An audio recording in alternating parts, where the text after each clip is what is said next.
നല്ല രുചിയുള്ള ഒരു സംഭവമായിട്ട് എന്തെന്ന് പറഞ്ഞാൽ അപ്പോൾ അത് റോസ്റ്റ് ചെയ്യാൻ വേണ്ടിയിട്ട് എരുന്ത് പ്ലേറ്റിലേക്ക് ഇട്ട് അതിലേക്ക് കുറച്ച് വെളുത്തുള്ളി ചതച്ച് കൊടുക്കുക. പിന്നെ ഒരു വെല്ലുള്ളിയും കുറച്ച് കറിവേപ്പിലയും കുറച്ച് പച്ചമുളക് ഇട്ട് കൊടുക്കുക. ആവശ്യത്തിനുള്ള മഞ്ഞൾപ്പൊടിയും ആവശ്യത്തിന് എരിവിനനുസരിച്ചുള്ള മുളക് പൊടി ഇട്ട് കൊടുക്കുക. അത്യാവശ്യം എരിവ് വേണം, നല്ല ടേസ്റ്റ് ഉണ്ടാവുള്ളൂ കേട്ടോ. എന്നിട്ട് ഉപ്പ് നമ്മൾ ശ്രദ്ധിച്ച് ഇടാൻ പറ്റുള്ളൂ. എന്താ വെച്ചാൽ എരുന്തെന്ന് പറഞ്ഞാൽ ഉപ്പുള്ള സംഭവം കേട്ടോ. എന്നിട്ട് നല്ലോണം കുറച്ച് വെളിച്ചെണ്ണയും കുറച്ച് പെരിഞ്ജീരകപ്പൊടി ഒഴിച്ച് നല്ലോണം ഒന്ന് പുരട്ടി നല്ലോണം കൈകൊണ്ട് തിരുമ്മി വെക്കണം കേട്ടോ. എന്നിട്ട് പിന്നെ ഒരു ഇരുമ്പിൻ്റെ ചീനച്ചട്ടി വെച്ചതിന് ശേഷം കുറച്ച് വെളിച്ചെണ്ണ ഒഴിച്ച് നമ്മൾ എരുന്തക്കയിലേക്ക് ഇട്ട് കൊടുക്കുക. എന്നിട്ട് അടച്ച് വെച്ചിട്ട് നമുക്കൊന്ന് ഇളക്കി മറിച്ചൊന്ന് വേവിച്ചെടുക്കാം കേട്ടോ. ഓൾറെഡി ഇത് വെന്ത സാധനമാണല്ലോ ഇരുന്ന്. പിന്നെ നമ്മളൊന്ന് മുരിഞ്ഞ് കഴിഞ്ഞതിന് ശേഷം കുറച്ച് പച്ച തേങ്ങയും കുറച്ച് മല്ലിയിലയും കുറച്ച് കുരുമുളകിൻ്റെ പൊടിയും കുറച്ച് പച്ച വെളിച്ചെണ്ണയും കൂടെ കൂട്ടി ഒന്നും കൂടെ ഒന്ന് ആവി കയറ്റിയെടുക്കട്ടെ. സൂപ്പർ ടേസ്റ്റ് ആട്ടോ. അപ്പോൾ ഇഷ്ടപ്പെട്ടാൽ ലൈക്ക് ചെയ്യുക, സബ്സ്ക്രൈബ് ചെയ്യുക.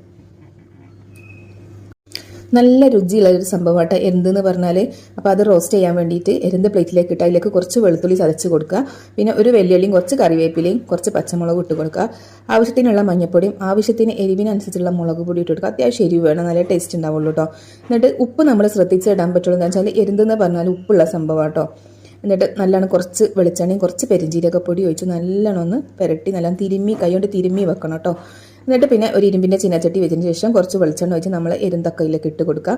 എന്നിട്ട് അടച്ച് വെച്ചിട്ട് നമുക്കൊന്ന് ഇളക്കി മറിച്ചൊന്ന് വേവിച്ചെടുക്കാം കേട്ടോ. ഓൾറെഡി ഇത് വെന്ത സാധനമാണല്ലോ ഇരുന്ന്. പിന്നെ നമ്മളൊന്ന് മുരിഞ്ഞ് കഴിഞ്ഞതിന് ശേഷം കുറച്ച് പച്ച തേങ്ങയും കുറച്ച് മല്ലിയിലയും കുറച്ച് കുരുമുളകിൻ്റെ പൊടിയും കുറച്ച് പച്ച വെളിച്ചെണ്ണയും കൂടെ കൂട്ടി ഒന്നും കൂടെ ഒന്ന് ആവി കയറ്റിയെടുക്കട്ടെ. സൂപ്പർ ടേസ്റ്റ് ആട്ടോ. അപ്പോൾ ഇഷ്ടപ്പെട്ടാൽ ലൈക്ക് ചെയ്യുക, സബ്സ്ക്രൈബ് ചെയ്യുക.